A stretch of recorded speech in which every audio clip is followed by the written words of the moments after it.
ကြောက်တတ်ရင်လည်းမြန်မာမကြောက်ဘူးဟဲ့ဆိုရင်တော့ခင်ဗျာတနတ်ကြားတဲ့ဖျဲတိုးပြီးအတင်းတက်တဲ့လူမျိုးကြောက်ပြီဆိုရင်တော်တော်ကြောက်တဲ့လူမျိုးကျွန်တော်ငယ်တော့မှတ်မှတ်ထားတယ်အုံတော့မကောင်းတဲ့လူကအုံတော့ပြက်နေတဲ့လူကအဝိစားဖယိုဖယဲနဲ့အဲ့ဒီဝချမ်းများလေးကိုလူသွားလမ်းမပေါ်မှာကန့်လန့်ဖြတ်တင်တာဘာသာကလည်းပြောတယ်ကြော်ရဲကြော်ကြည့်ကြော်ရဲကြော်ကြည့်ကြော်ကြည့်လေအဲ့ဒီကြော်ကြည့်လေကိုမကြော်တာကျတော့ပြောလို့တယောက်ကြည့်ပါလေကြော်ရဲကြော်ကြည့်ဘာမှမသိဘူးအဲ့မှာလူက40လောက်ဖြစ်လာလူက40လောက်ဖြစ်လာတယောက်ဒီမင်းချိုင်နေပါလွယ်အိတ်တွေနဲ့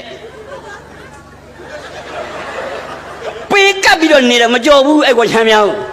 လူတယောက်ကသူကရုံးပြိတ်အရန်နောက်ကြတယ်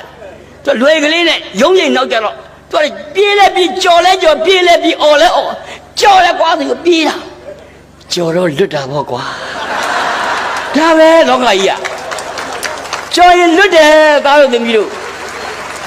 ဆယ်ရဆံမိုးဝရတစေတရေကြီးမဟုတ်ဘူးကြော်ကြည့်လွတ်တယ်နိုင်ငံရေးပဲပဲစီးပွားရေးပဲပဲဘယ်နေရာမှာဆိုကြော်ရင်လွတ်တယ်မကြော်ရင်မလွတ်ပါဘူးလောကကြီးမှာအမှန်တရားဆိုတာကဘာပတ်နေလို့လားမြန်မာပြည်အရောက်နောက်ကျနေလို့အမှန်တရားတို့ရှိမှနည်းနည်းလေးနှောင်းနောက်မှရောက်ကြတယ်အဲ့တော့အမှန်တရားကိုရှေ့ရှုနိုင်မဲ့ဖြစ်ပေါ်လာမဲ့ပြဿနာပေါင်းစုံကိုကိုင်တွယ်ဖြေရှင်းမဲ့အနာဂတ်ရဲ့သားကောင်းသမီးငယ်သားတို့ရဲ့အနာဂတ်တစ်ထဲမှာအနာဂတ်ရှိတယ်အဲ့ဒါကြောင့်အဓိကပြဿနာကဘာလဲဆိုတော့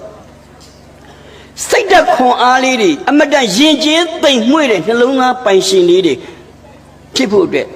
ရှေ့မှာခေါင်းဆောင်ကောင်းတွေရှိတယ်အဲ့ဒီခေါင်းဆောင်ကောင်းတွေတဲကတယောက်သောသူကိုရွေးထုတ်ပြီးတော့ပြောပြရမယ်သူ့သမိုင်းကိုလေ့လာတဲ့အခါမှာဥပဒေတို့ရဲ့နိုင်ငံမှာ1885အထက်ပါမှာပြီကြာအဲ့တော့တက်ကြည့်လိုက်တဲ့အခါကျဘာကြောင့်ကြာတယ်လဲဆိုတော့ကျောင်းသားဆိုတာဒီစာအော်ဟဖတ်တာနဲ့စာရင်အသိလေးကပ်ပြီးတော့လေ့လာစူးစမ်းတဲ့စိတ်ကလေးနဲ့ကပ်ပြီးတော့ကြည့်ဘာလို့ကြာတာလဲဂျပန်ငါတို့ရဲ့နောက်ကြတဲ့1869